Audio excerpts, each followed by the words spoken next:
오늘은 에스겔 40장부터 42장까지의 말씀을 통해서 하나님의 말씀을 함께 나누도록 하겠습니다. 에스겔 40장부터 48장까지의 말씀은 새 예루살렘과 성전의 회복에 대해서 보여주고 있습니다. 하나님께서 이스라엘을 회복시키시겠다는 약속이 가장 명확한 비전으로 제시되고 있는 내용이죠. 에스겔 40장부터 43장은 새로운 성전에 대해서, 44장부터 46장은 새로운 예배에 대해서, 47장부터 48장은 새로운 땅에 대해서 예언하고 있습니다. 먼저 40장 1절의 말씀은 본문의 역사적인 배경을 제시하고 있습니다. 이렇게 기록합니다. 우리가 사로잡힌 지 25째 해, 성이 함락된 후 14째 해 첫째 달 10째 날에 곧 그날에 여호와의 권능이 내게 임하여 나를 데리고 이스라엘 땅으로 가시되. 에스겔은 포로된 지 25년, 그리고 예루살렘 성이 함락된 지 14년 후에 이 환상을 보았다고 기록하고 있습니다. 에스겔이 남유다의 19대 왕인 여호야긴과 함께 바벨론의 포로로 잡혀온 때가 주전 597년이었습니다. 그리고 예루살렘 성이 함락된 때가 주전 586년이었습니다. 그러니까 에스겔이 이 성전의 환상을 본 때는 대략 주전 573년경 정도 됩니다. 에스겔 1장에서 에스겔이 포로로 끌려온 지 5년 만에 내 생물의 환상을 봤고요. 그때의 나이가 30세였습니다. 지금 에스겔 40장에서 성전의 환상을 보고 있을 때는 그때로부터 20년이 지난 에스겔이 50세일 때입니다. 그때 여호와의 권능이 에스겔을 이스라엘 땅으로 인도하셨다, 이렇게 말씀하고 있습니다. 여호와의 권능이란 히브리어로 직역하면 여호와의 손이 됩니다. 즉 하나님의 손이 그를 인도해 주셔서 하나님의 비전을 보게 하신 것이죠. 하나님께서 이상 중에 이스라엘 땅의 한 성읍을 보여주십니다. 2절 말씀 보십시오. 하나님의 이상 중에 나를 데리고 이스라엘 땅에 이르러 나를 매우 높은 산 위에 내려 놓으시는데 거기에서 나무로 향하여 성읍 형상 같은 것이 있더라. 이스라엘 땅은 포로로 끌려온 바벨론과 대조되는 땅입니다. 매우 높은 산은 예루살렘의 시온산을 상징하죠. 거기에 세워진 성읍의 형상은 새 성전을 의미하고 있습니다.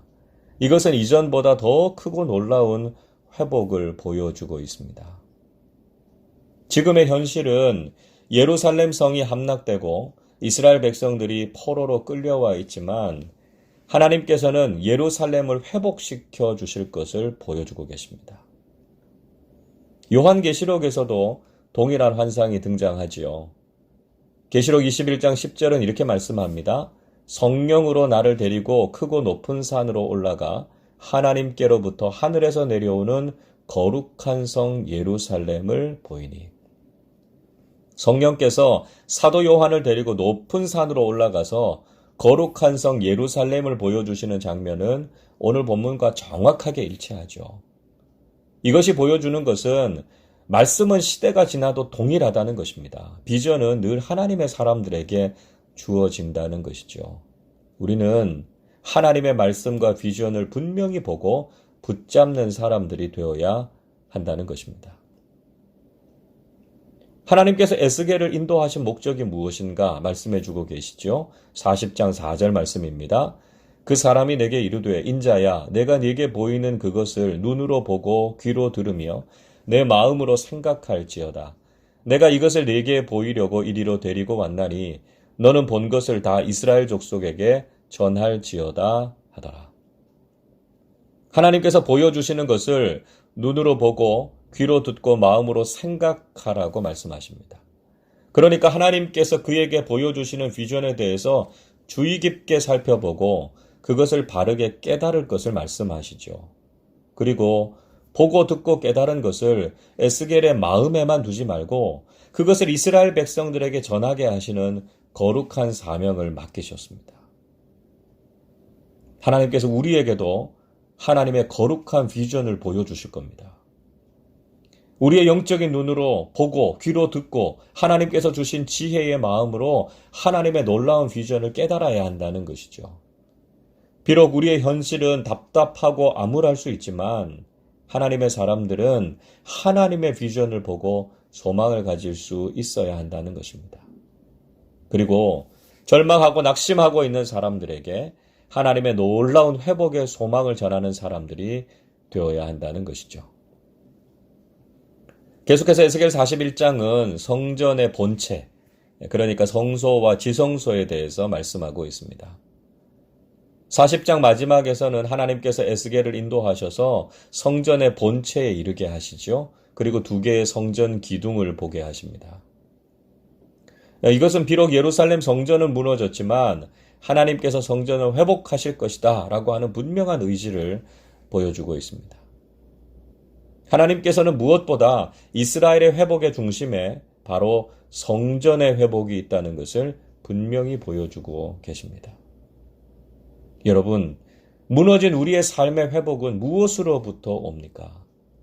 물론 경제적인 회복, 건강의 회복, 관계의 회복, 명예의 회복 같은 것이 우리의 삶에 필요합니다. 그러나 그 모든 것의 회복의 중심에는 신앙의 회복이 있어야 한다는 것이죠. 우리 자신의 영적인 성전이 회복되고 그곳에서 하나님을 만나는 신앙의 회복을 통해서 우리의 삶의 진정한 회복이 이루어진다는 것을 기억하실 수 있기를 바랍니다. 에스겔은 천사와 함께 성소에 들어가서 측량했습니다. 에스겔은 제사장이었으니까요, 성소에 들어갈 수 있었습니다. 그러나 지성소에는 천사만 들어가서 측량하고 있습니다. 41장 4절을 보십시오. 그가 내전을 측량하니 길이는 20척이요 너비는 20척이라. 그가 내게 이르되 이는 지성소니라 하고. 성소에서 지성소로 들어가는 통로를 측량하고 있는데요. 점점 더 좁아지고 있습니다. 성전 현관의 너비는 20척, 그러니까 10m입니다. 성소의 내부로 들어가는 통로는 10척, 5m입니다. 그리고 내전, 즉 지성소로 들어가는 통로는 6척, 3m였습니다. 이것이 보여주는 것은 하나님께 가까이 나아가는 길은 좁은 문, 좁은 길이라는 걸 말씀하시는 거죠. 세상의 모든 사람들이 추구하는 넓고 평탄한 길이 아니라 하나님의 말씀에 철저히 순종해서 좁은 문으로 들어가는 믿음의 사람들이 되어야 한다는 것입니다. 성전 내부에는 그룹들과 종려나무가 새겨져 있었다고 기록하고 있습니다. 41장 20절을 보십시오. 땅에서부터 문 통로 위에까지 그룹들과 종려나무들을 새겼으니 성전 벽이 다 그러하더라. 자, 이 종려나무는 이스라엘의 대표적인 식물인 대추야자죠. 열매가 굉장히 답니다. 이것은 하나님께서 주신 생명과 풍요를 상징하고 있습니다. 또 성전 내부에는 종려나무와 함께 그룹들, 케루빔이라고 그러죠. 천사들이 새겨져 있었습니다. 그것은 성전이야말로 하나님의 거룩하신 임재가 경험되는 곳이고 하나님의 백성들을 만나주시는 곳임을 말씀하고 있습니다. 여러분, 오늘도 우리의 삶이 거룩한 성소에 들어가는 하나님의 임재를 경험하실 수 있기를 바랍니다. 우리의 삶의 회복의 중심에는 신앙의 회복, 예배의 회복이 있다는 것이죠. 늘 우리의 모든 삶의 자리가 하나님의 백성으로서 하나님의 임재하심을 경험하는 날마다의 성소로 세워져 가실 수 있기를 바랍니다. 우리의 삶에 임재하시고 만나주시는 하나님을 경험하고 거룩하고 복된 믿음의 삶을 사실 수 있기를 바랍니다. 계속해서 에스겔 42장은 제사장들의 방과 성전의 담을 소개하고 있습니다. 42장 2절을 보십시오. 그 방들의 자리의 길이는 100척이요 너비는 50척이며 그 문은 북쪽을 향하였고. 제사장들의 방의 길이가 대략 한 53m, 폭은 한 26m 정도 됩니다. 면적이 450평에 달하는 크기였는데요. 성전 건물의 크기와 맞먹을 정도로 굉장히 큰 규모였습니다. 이것은 성전에서 제사를 수행하는 제사장들에 대한 배려가 담겨져 있고 또 그들의 직무가 얼마나 중요한가 하는 것을 잘 보여주고 있습니다. 천사는 제사장의 방이 거룩한 곳임을 강조하고 있죠. 42장 13절을 보십시오. 그가 내게 이르되 좌우 골방 뜰 앞 곧 북쪽과 남쪽에 있는 방들은 거룩한 방이라. 여호와를 가까이 하는 제사장들이 지성물을 거기에서 먹을 것이며 지성물 곧 소제와 속죄제와 속건제의 제물을 거기 둘 것이니 이는 거룩한 곳이라.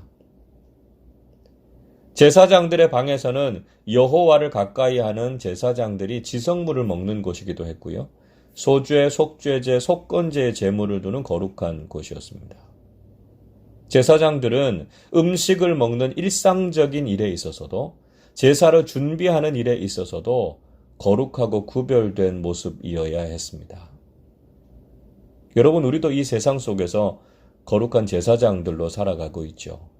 그래서 우리도 음식을 먹는 것과 같은 일상에서부터 하나님께 예배를 드리는 신앙생활까지 거룩하게 구별된 모습으로 살아가실 수 있기를 바랍니다. 마지막으로 천사는 성전의 사면담을 측량합니다. 사면담의 길이는 동서남북이 똑같았습니다. 500척, 275m였습니다. 성전과 외부를 구분하는 이 담, 그 담이 가지고 있는 의미가 무엇이었겠습니까? 42장 20절을 보십시오. 그가 이같이 그 사방을 측량하니 그 사방 담 안마당의 길이가 500척이며 너비가 500척이라. 그 담은 거룩한 것과 속된 것을 구별하는 것이더라. 자, 그 담의 의미는 거룩한 것과 속된 것을 구별하기 위한 것이었습니다. 거룩한 것은 죄악된 것과 섞여서 그것에 동화되어서는 안 된다는 것이죠. 거룩함을 유지하기 위해서 우리는 세상 속에서 살아가지만 세상과 구별된 삶을 살아야 한다는 것입니다. 여러분, 이 새 성전의 환상은 그리스도인인 우리의 새로운 삶에 대해서 교훈해 주고 있습니다. 이 세상을 살아갈 때 우리는 하나님의 거룩한 제사장이라는 영적 정체성을 잊지 말아야 합니다. 우리가 하나님께 예배드리는 일뿐만 아니라 먹고 마시고 생활하는 우리의 모든 일상 속에서도 세상과 구별된 거룩함을 유지해야 한다는 것이죠. 세상에 죄악된 것들이 우리를 더럽히려고 한다는 사실을 기억하십시오. 우리가 분명한 영적 분별력을 가지고 세상의 악한 것과 유혹을 물리치고 하나님 앞에서 거룩함을 유지하면서 살아가실 수 있기를 바랍니다. 그래서 구별된 하나님의 사람으로 하나님께 영광을 돌리고 이 땅에 무너진 성전과 신앙을 회복하는 거룩한 사명을 감당하실 수 있기를 주님의 이름으로 축원합니다. 기도하겠습니다. 하나님 아버지, 은혜와 사랑에 감사드립니다. 비록 이스라엘이 무너졌지만 회복된 성전의 환상을 통해서 새로운 소망을 주셨던 것처럼 우리의 삶에도 고난과 아픔이 있지만 하나님께서 행하실 새로운 회복을 기대하며 나아가게 해 주시옵소서. 무엇보다 우리의 삶의 회복의 중심에는 예배와 신앙이 있음을 잊지 않게 해 주시옵소서. 우리의 예배와 신앙이 회복됨을 통해서 우리의 삶의 모든 것이 회복되게 해 주시옵소서. 우리가 늘 세상과 구별되어서 하나님의 사람답게 거룩하게 살게 하시고 세상 속에서 선한 영향력을 미치는 거룩한 제사장의 삶을 살아가는 우리 모두 되게 하여 주시옵소서. 이번 주일부터 재개되는 현장 예배 가운데 은혜를 베풀어 주시고 건강한 모습으로 다시 만나 주님의 기쁨을 누리는 복된 예배 되게 하여 주시옵소서. 감사드리며 우리 주님 예수 그리스도의 이름으로 기도하옵나이다. 아멘.